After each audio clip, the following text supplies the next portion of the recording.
The nation-state Bitcoin arms race may be heating up. As talks of the US Strategic Bitcoin Reserve intensify, rumors swirl that the United Arab Emirates have already amassed 300,000 Bitcoin, which would put them as global leaders ahead of the United States. Plus, Bitwise CIO says the implementation of a US Strategic Reserve would rocket the Bitcoin price upwards of $500,000 per coin in 2025. But would a US stockpile of Bitcoin help pull the country out of debt and strengthen the dollar? Or would it signal a risk to US dollar dominance and shake confidence in markets globally? And again, if it happens, or if we start to see it happening in other countries, you're going to see, a rip up in Bitcoin that will make 2024 look pretty docile in comparison. Bitches in the future?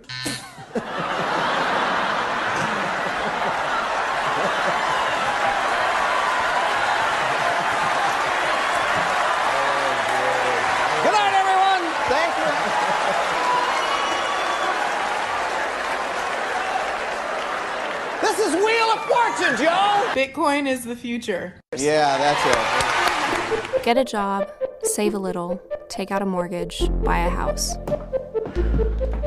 Get a job, save a little, take out a mortgage, buy a house. Get a job, save a little, take out a mortgage, buy a house. Get a job, save a little, apply for a mortgage, get a second job, get some roommates, rent a house. Realize the only generation that's going to fix this is yours, and start building. What's going on, guys? K-Dub here with another episode of Crypto Zombie. Welcome back to the channel. Hope you're having a great day today. Now, obviously, over the weekend, there's been a bit of panic because Bitcoin fell back below 100,000 again, and there are a lot of people now coming out saying the top is in. We're not going to get a strategic reserve. It's terrible. Obviously, the fact of the matter is we were in this ascending channel, a little bit above, a little bit below, whatever. But you can see that right now on the daily, we have had a rejection at the bottom. So this could potentially signal that we're going a bit lower. Now, some of the reasons for this, as you guys know, Powell came out and was a little bit more hawkish than the markets were anticipating, right? We saw some sell-offs in stocks. Obviously, when Powell, makes statements like this, says that they're going to not do as many rate cuts, then obviously this creates panic in the streets and things of that nature. But I wanted to talk about sort of the bigger picture here of what Bitcoin is doing. I mean, currently, as we've told you, Bitcoin does a lot of these pullbacks. I mean, on the way, all the way up to this area, we had multiple, 23% here. We had, another 23% here. What are we right now? Currently, from top to bottom, we're only down about 15%. So, honestly, 23 would bring us right around sort of this moving average, this 50 on the daily, right? So ultimately, we're still putting in that constructive pattern. However, there was one chart that was circulating if you were over on X, and I actually had to look at this twice because I was like, wait a minute, have we totally missed something here? Is this actually as bad as everyone is going to say? Because it potentially is a scary chart if you don't understand, essentially what you're looking at. But, what I like to just keep in mind is the bigger picture here. Again, this is essentially what people are freaking out about. This candle right here, which, by the way, I mean, the month ends in, 8 days, 9 days, I don't know, from now. And, this candle, unless we have a insane $10,000, $15,000, $20,000 crash, for the most part, this is a beautiful, beautiful yearly candle to close on. What you don't want is something like this, where you have this massive wick to the top. And that usually, shows that markets are, getting ready to sell, or, vice versa. When you get it on the bottom, that's usually people starting to buy, and if you still think that the 4-year cycle is in play, well, then it still shows us that there's essentially a lot more time for Bitcoin to have this move. And if you guys aren't following me over on X, I don't post a lot, but when I do, I'd like to put some thought into it. And, I just put this out and said, friendly reminder, we are in a bull market. These shakeouts are designed to transfer wealth from the weak hands to the diamond hands. Now, this was back in 2017. I was in crypto, and look at these, multiple 40%, 25, 36, 36, 31, 38, 38, 30%. And every single time we got these pullbacks, that's it. It's the end. It's over. We're overheated, and it's like people go into this panic frenzy mode. And, just to point out, I'm not saying that Bitcoin has to do the 4-year cycle again, but what I am saying is that this would be one of the shortest and probably weakest rallies really in Bitcoin's history. Now, maybe not as far as numbers are concerned. This was astronomical. I mean, we were down at 15,000 and we went to like 108, 109. So from a numerical standpoint, this was incredible.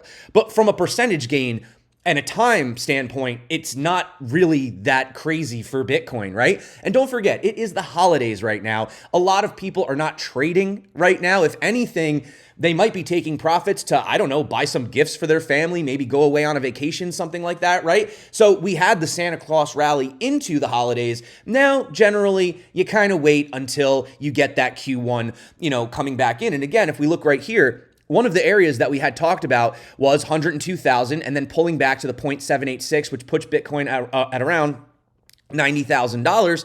And of course, you have the 0.618, which is a very common level. But keep in mind, we have this sloping to the upside. So again, could we fall below it? Well, yeah. And what would happen then is we would just go into a massively large consolidation. You'd probably see something like what we saw over this summer, where, you have this massive boom and then it kind of consolidates, which is actually healthy for a market. I know that people want the price to just continuously go up, but actually, if the price just literally goes up like a hockey stick, that's usually when you have the biggest of the crashes. And that could signal that we would have a shorter cycle for Bitcoin this time around. Having that consolidation is actually a lot more healthy for Bitcoin. And, this is all happening, by the way, while retail sentiment has reached its lowest levels. There is no one really talking about it. I was shocked myself. I thought once we hit 100,000, more people would become interested. That's not really happening. Now, you might take that as a negative and say, well, nobody cares.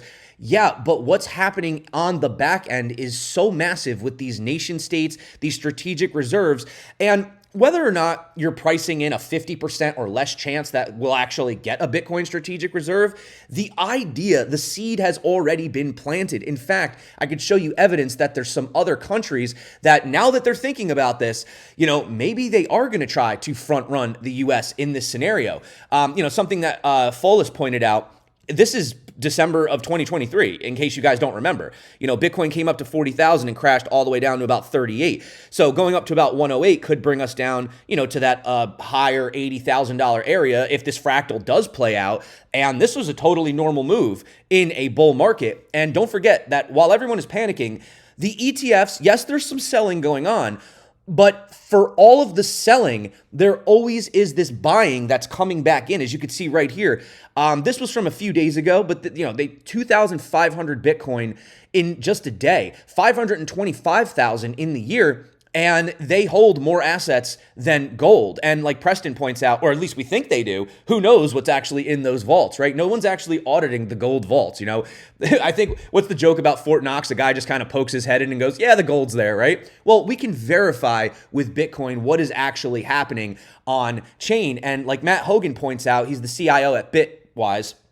He says the drivers of the bull market are long-term and fundamental, while the drivers of the pullbacks are short-term and tactical. That makes the pullback an opportunity and not a reversal. We expect Bitcoin to be up above $200,000 by this time next year. There are just three irrepressible sources of demand driving the market. You have ETFs that are vacuuming up Bitcoin. You have public companies like MicroStrategy vacuuming up Bitcoin. And now we're talking about governments vacuuming up Bitcoin. At the end of the day, it comes down to supply and demand. There's too much demand, not enough supply. And so I think the price goes higher in 2025. Again, you don't want to fight the trend. We had talked about coming down to that lower 89 EMA at around, of course, it's rising. So could we get an $86,000 Bitcoin? It's possible. There is something I want to show you on the CME futures chart. Wink, wink. I think you know what I'm talking about here. There is a gap. We will talk about that, right? Because we've had a 96%-ish chance of closing them historically. Again, is it different this time? That is the question that a lot of people are asking. So there's a lot of stuff we're going to go over today. I definitely want to go over this scary chart. I don't have as many videos to play today, but I want to just show you sort of like what I've been looking at over the past few days in my standpoint about what could be more realistic, short to medium to long term of what we're really looking at right now, again, in case you're panicking, right? But I do want to give a shout out to Meta Signals because MetaSignals, by the way, does have short calls as well. I'm not personally a fan of shorting Bitcoin. I don't like to do it, especially during an uptrend. But if you did just blindly take this, again, this screenshot was from 97,000 and we're currently even lower than that. So, again, if you are looking to trade, MetaSignals once again has that 10-year proven edge, and we did sell like 50 more NFTs this month. There's 909 remain, and the price does, of course, increase. So if you guys are interested, check that out. Also, I did want to mention Femex because they are having their Christmas special. They have all this stuff. They're giving away $20,000 ETH pool Bali tour. There's 14 days left for this. They are a non-KYC exchange. I do have a tutorial on them. If you're interested, you can check that below and check the links. And of course, Blowfin has this $100,000 futures bonus going on until the 5th of the month. So if you guys are interested, all of those links are below in the description of this video. So here's the chart that I saw. And this is from Kobis. I don't even know how to pronounce this. But anyway, so it says, is Bitcoin overdue for a correction? In the past, Bitcoin price has followed the global money supply with about a 10-week lag. I think it's closer to 75 days. And the question is, this is a pretty correlated chart. I'm not going to lie. And, this took a sharp turn. So I was looking at this and saying, well, TradingView doesn't actually have a way, unless you're aware of it, to overlay the global M2 money chart. I tried doing it. I couldn't find a way to do it. So I don't really know how they're exactly extrapolating this data because if you come over here, the closest that I could get to attempting to recreate this chart is doing it over on Bitcoin Magazine with the global liquidity M2. And yeah, you could see that when it starts to fall, price does start to fall. But I'm not really seeing that here on my chart. So again, I don't know where they got this chart from. Maybe somebody can send me to the proper website because, if I even just zoom into here, it looks like we're stair-stepping up. So again, I'm not really seeing what they're talking about here. In fact, if you just want to talk about some of the charts that we do have that we can look at on this Bitcoin Magazine Pro site, if you look at the 200-week moving average heat map, you can tell that, for the most part, we spend a lot of time in blue. I suppose once you start getting into these aqua colors, the yellows, the reds, that's when things start to get overheated. We're not even at that level yet. In fact, we dipped below it into some of the darkest levels we had ever seen. So the heat map is obviously not showing that we're overheated. You could go to the stock to flow here. You could clearly see that, we're still actually below this level right here. One of my favorite indicators is the Pi cycle top indicator. We can look at this. Generally, you don't have a correction until you have these moving averages cross. I'll just zoom in right here. Do they look like they're about to cross to you? It hasn't even hit the top of the upper band yet. There's so many other things that we could look at. The rainbow chart, people like this one too. Generally looking at diminishing returns. In the beginning, we were over. Here in 2017, we hit the red. And then we started to pull back basically two rainbows each cycle, which is why we only hit the orange. So again, if you're going to pull back two from here, I know this is stupid looking at a rainbow chart, but even looking at diminishing returns, you should at least come up here into the yellow somewhere, which would put Bitcoin between $143,000 to $193,000. So again, I don't know where they got that chart from, but the stuff that I'm seeing are things like, funding rates, for example. Look at the funding rates and look at what they're doing here. Generally speaking, when you have them in the green right here, and especially when they remain this low, there's ultimately no reason to worry. You can see right here, they started to flip into the negative. Okay, so you had a little fake out here, a little fake out here. But again, this curve is still looking like it either wants to go a little longer or might even push to the upside, right? So that's just something else to point out.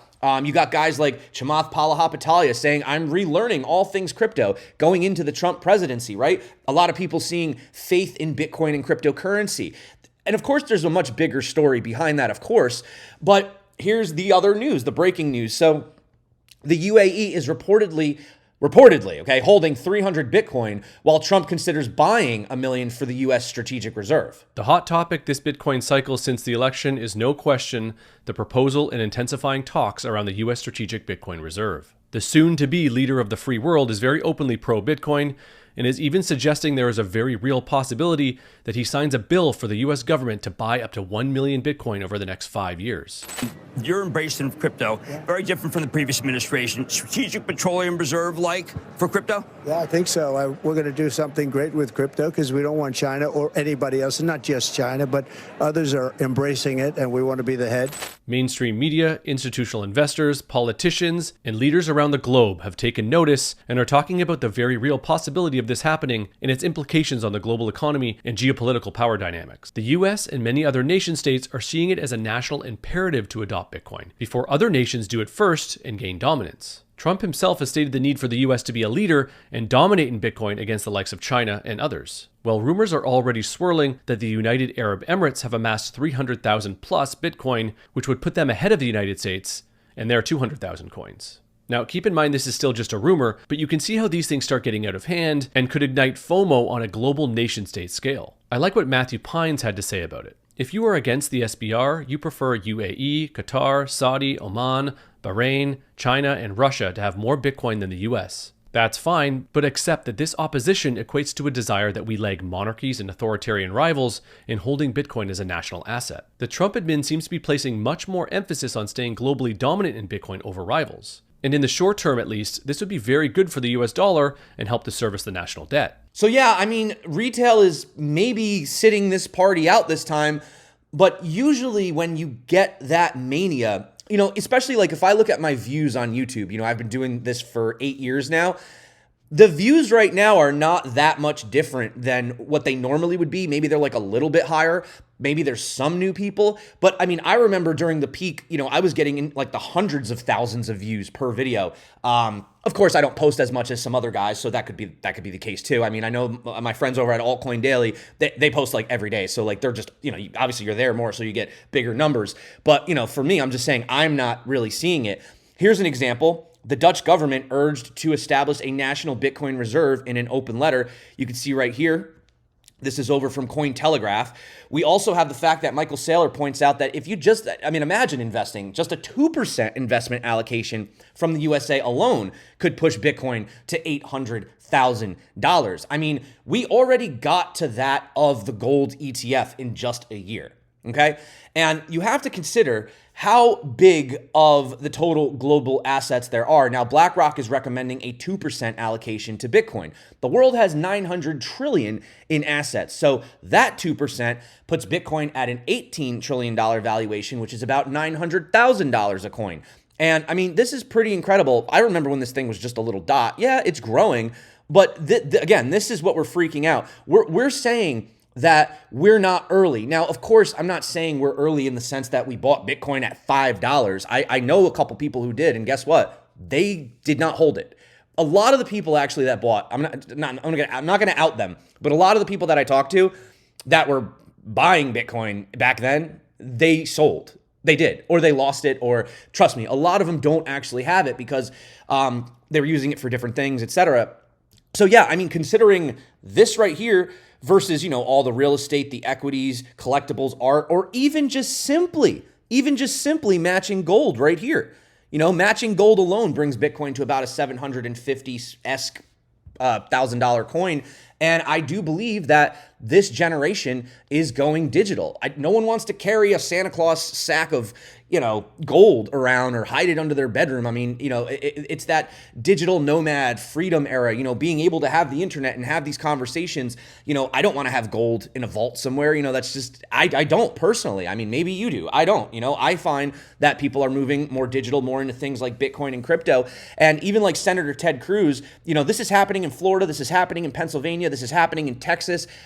Whether or not, you know, we actually get the strategic reserve on day one, or it takes time, or maybe it doesn't happen. Oh no, don't say that, right? I mean, who knows, right? Nobody really knows. I mean, you know, you can't really trust any politician, really. It doesn't matter who they are, right? But at the end of the day, you know, Ted Cruz is saying, no, like, we want to do this. Come to Bitcoin, come to Texas. We're being friendly. I'll tell you what, we are also going to unleash crypto. I'm proud to stand with crypto. I'm proud to stand with Bitcoin, and I am the only member of the United States Senate who is, in fact, a Bitcoin miner. I've got 3 miners hashing in West Texas right now, and it is beautiful. And let me say to all of crypto and all of Bitcoin, come to Texas. Texas is the oasis for Bitcoin. And that's like also the beauty of the United States is you have states and they can decide, right? Which is why, I ultimately made the move down to Florida because they were a lot more friendly than New York was. Like, I'm sorry, like I had to go to where it was more friendly. And if you think that you're not actually early, just keep in mind that even after having Bitcoin go, just take the recent cycle from $15,000 to $108,000 plus dollars, you still have 59% of financial advisors that do not invest in crypto and do not plan to invest in crypto. 26% that don't invest but might in the future. 12% that are investing in crypto based on their client percent, and only 3% of financial advisors right now advising to their clients just on their own without them asking about it. That tells me that we are nowhere near a mania phase. They're not getting it yet. And what's happening is their clients are missing the boat and they're watching their investments either lose value or totally get landslide, I don't know what I'm trying to say, but just totally get blown out of the water by like essentially what you would have done if you just did a small allocation to Bitcoin. Because the downside, it could go to zero, but a 5% allocation, for example, in Bitcoin, if it goes to zero, which it's not going to go to zero, it hasn't gone to zero yet, it's only gone higher, right? Okay, so you lose 5%. But if that 5% becomes something where the asset becomes a global reserve and takes over something like gold, now that 5% could become 99% of your portfolio. Why would you not want to be exposed to an asset like that, right? And Matt Hogan, the guy that was in the beginning of the video, he's over here and he's talking about the fact that, look, people find Bitcoin at different times, right? We said that once the ETFs even launched, it was going to take 6 to 8 months for those people to start recommending it to their clients because they wanted to see the price performance, right? They wanted to have data to bring to them. Well, I think the real story is people just wake up to Bitcoin at different paces. We saw retail investors get there first. We've seen companies and financial advisors get there. We're starting to see institutions get there. And once they realize that Bitcoin's not going away, that it belongs in a portfolio, they have to get off zero, get to 1%. BlackRock now says 2%. So it's just this cascading series of educational breakthroughs that brings new people into the market. Look, Bitcoin is now a global macro asset. It's a few $1 trillion. Pretty much every investor should have some, and we still have a large number of investors to go. That's why I think this is maybe a momentum trade, maybe it's a one-off introduction, but we're still early in that journey. We have many quarters to go. Okay, so then what could happen and what is the possible percentage of a strategic reserve? If we do get a Bitcoin strategic reserve where the government is buying Bitcoin, and there's a bill from Senator Lummis that had the government buy 1 million Bitcoin, $200,000 Bitcoin is going to be looking quaint. You're going to be looking at $300,000, $400,000, $500,000 Bitcoin. It's just too big a story because governments all around the world would have to do it. When this initial idea was floated, I was somewhat skeptical of it, but over the months, it hasn't gone away. In fact, we continue to see leaders in the Trump administration suggest that they're open to it. I still think, maybe it's less than a 50% chance, but it's not zero. And again, if it happens, or if we start to see it happening in other countries, you're going to see, a rip up in Bitcoin that will make 2024 look pretty docile in comparison. So less than 50% chance. That doesn't sound promising. However, I think the more important thing to realize is that if you had asked anybody about that, let's say over the summer, that would have been a 0% chance, right? And obviously, as Trump gets closer to election, once we start to get more of a vibe of, what he really plans on doing, then maybe that percentage possibility will increase. But regardless of the strategic reserve, we have seen crypto-friendly administration appointing a crypto czar, firing Gary Gensler on day one, right? We have seen a lot of pro-crypto, pro-Bitcoin candidates and people he's been appointing in the cabinet, et cetera. So for me, I've never seen that. I've only seen, since I've been in crypto, I have only seen anti-crypto, we don't care, or squash it, or send the Wells notices, or it's not worth anything. I've only seen negative. And yet look at where we're at. This is the first time in history we actually have positive talk about it. That's why I'm saying I don't want to say it will be different because those are dangerous words, but it actually literally is different actually, for real. Like it is actually. If you've been around for the last 8 years, I've never seen this much positive talk about Bitcoin and cryptocurrencies. So that being said, I actually do have some very interesting charts I want to go over today. This is actually more of the fun TA where, now that we've fallen back, we actually have some levels and things that we could potentially approach. So first thing to note is that the gold or the Bitcoin versus gold chart is still doing incredible, by the way, and it is retesting the top. So it could come down to about 640 billion, right? Which would essentially from this area, that would be about another 8% drop compared to gold, obviously. And from top to bottom, that's about a 20% drop, which is kind of the ballpark of what we expect to see on these Bitcoin charts. So obviously we've had a few daily candles. Now, just to go over this again, this was the broadening descending wedge pattern, right? And we started to come up and we broke out of it and we had the retest. So this to me is a very important level, which was around sort of 68,000. It would be quite unlikely, in my honest opinion, based on the data, to get that price again. Now, if you want to panic, I don't want to say panic sell. Hey, maybe you just want to sell, you want to take some profit, right? Then, we're only down a few percentage from the top here. We're down 15%. You did pretty good, right? I mean, if you come all the way down here from this breakout at 49, that's up 118%, and that wasn't even the cycle low. So yeah, I think you did pretty good if you want to sell. But for me, I look to accumulate more Bitcoin, and I think that these dips are for buying. Even if we come down here and we close this CME futures gap, which honestly, we do tend to close them, and I would prefer to close it now than next year, but we don't have to. There are, like, for example, here's a gap here, right here. They tend to get closed. I think there's only I don't know, don't quote me on it, like 2 of them or 3 of them that never closed. So, could we have a bit of a correction down here or something like this? Maybe, dip down just to close that and then come back up? Yeah, we absolutely could have that. That would be very much in line with this fractal that I showed you in the beginning of the video, right? So that's a possibility. The other thing here is that we are testing the bottom of this band, right? So usually when you're in an uptrend, the defining moment is breaking that trend and moving to the downside, but you do have majority bullish momentum again to the top. As you guys could see right here, it's really when you start to dip below and have these moving averages hold as resistance that you start to get into bearish territory. But again, you really still can't even say that when, you still have this constructive price action of higher lows and lower highs. So, for me, ultimately, I like to just take a step back, look at the bigger picture, and look at what you see here. These are the most important moving averages that I think in Bitcoin's history. You have the longer term, which is the 200, followed by the 100, followed by the 50. And I like this green one in here. That's actually the 21 exponential. That's more of a short-term moving average, but it still is an extremely good indicator of what could be happening. But take the green one with a grain of salt, okay?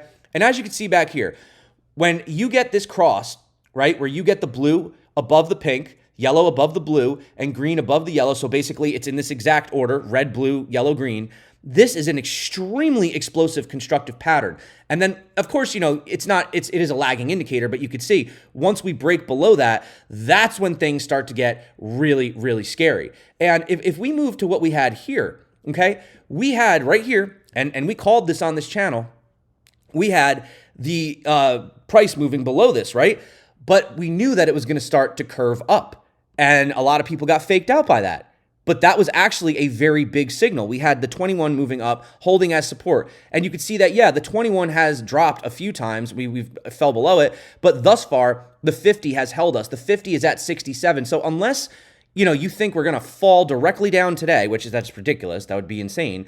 These moving averages are going to continue. I don't know what this one's going to do. That's a little more whatever. But these ones are most likely going to continue to expand, continue to fan out, and they're going to provide higher and higher and higher levels for retracement, right? Especially as time continues to pass. So shorter term, we hit our target at 102, and we had a Fibonacci retracement at the 0.786 at about 90. And again, as this moving average continues to, come up to the 0.618, you're looking at about 80,000. So if we're going to close the CMA gap, we kind of need to do it soon, which would suck because everyone would be freaking out because Bitcoin would have fallen and crashed to 70, which, by the way, would have been a 30% crash, which would be right in line with, these crashes that we've had in the past. Still, again, it's ending. No, it's not. It's literally just correcting because that's what markets do as they continue to the upside. And, we're still in this major channel that we've been holding basically since the bottom of October of 2022. And, we've only, we hit the top here. Then we came down and tested the bottom, but we haven't touched the top. So, could you have like a mid-cycle correction? Could you have something like we had here? Well, we're higher than that because, but, it's possible. Something maybe we come down like this, right? But again, I still look at this and I see you're not really in danger until you start falling. I suppose this is like a very important level around 70. But, this little consolidation period, this period right here where we were just chopping sideways, boring everybody, this helps to build the base. Actually, you know what I can put on real quick to show you guys something else? Here we go. We'll put this on, okay? So you could see the areas of, I really prefer to put this in 100 so you guys could see it a little better. I'm doing this live, guys, so just give me a minute here. I hate all the updates on TradingView. Every time you get used to it, they change something. All right, this is a little bit better. So obviously they get bigger the farther back you go, but you could see the areas of interest. And you could see this area, right? Look at all this interest right in this area. And when we were consolidating here, the last line of defense was coming down and tapping into the top of this area, right? Now we have a new volume range profile area, which is going to provide that support in here, at least for the foreseeable short to mid-term, right? So that would say that, the worst case scenario would be coming down here, retesting that, and look at how that perfectly lines up. And again, that's around 70,000. So is that possible? It is possible, but it's not the most likely outcome. But again, constructive, right? And until you have, a massive break where you're destructively breaking down, then you really can't say that it's not, in this crazy upwards trend. And, we're only about hitting the heart line this time, which is pretty pathetic. Again, this did crash down, right? So maybe, do you think it's like a mid-cycle like this? We come down like this again. It's possible. It just doesn't seem likely when you're basing it on what's happening here. Okay. What's happening here. Look at this compared to this. I just personally think that there's really no reason to be bearish. And I would think that if you missed out on buying Bitcoin and everyone wishes it could go lower, these are those chances that you kind of need to take advantage of because everyone's going to be panic selling and then they're going to be buying back at like 102, 105 because, everybody wants to be a day trader. And again, the big thing is you have to ask yourself, are you in it just to make money? If you're literally in this market just to make dollars, and you've been watching this channel for really any time starting since January, you should be up and you should be in profit. So if you want to take your profits, not financial advice, take them or take half. I just prefer to hold my money in an asset that I know is going to appreciate. I don't want dollars in the bank. I want Bitcoin. And my end game is to accumulate as much as possible. I don't have nearly as much, not even a fraction of what Michael Saylor has. But, for me, I would just rather hold it in the world's hardest asset. So hopefully this video, I know these videos are long, but I don't really make them all the time. So I get people reaching out on Twitter, like, when are you going to do an update? The price is crashing. It's like, just go back and watch the previous videos. Like, not much has changed, right? We are still extremely optimistic on the price for Bitcoin. And until there is a massive shift and change in the structure, I'll let you know, but we don't have that right now. So I'm not going to try to be like these guys on the internet that are like, everybody wants to be right. Everybody wants to call the top. Okay, well, at some point, someone's going to be correct, right? But there's really no purpose in chasing that clout or like being excited about Bitcoin depreciating when we're literally in a bull run. So That's all I got for you guys today. Again, friendly reminder, Meta Signals did call this. So if, I'm not saying you should just take these signals blindly, but this was a great call. And it even surpassed the take profit 3. So, if you held out on that. But again, shorting Bitcoin, a little bit of a dirty thing to do. We do have Femex, which is non-KYC. They do have a lot of gifts. They have a Bali Island tour, which is interesting. I've never been to Bali.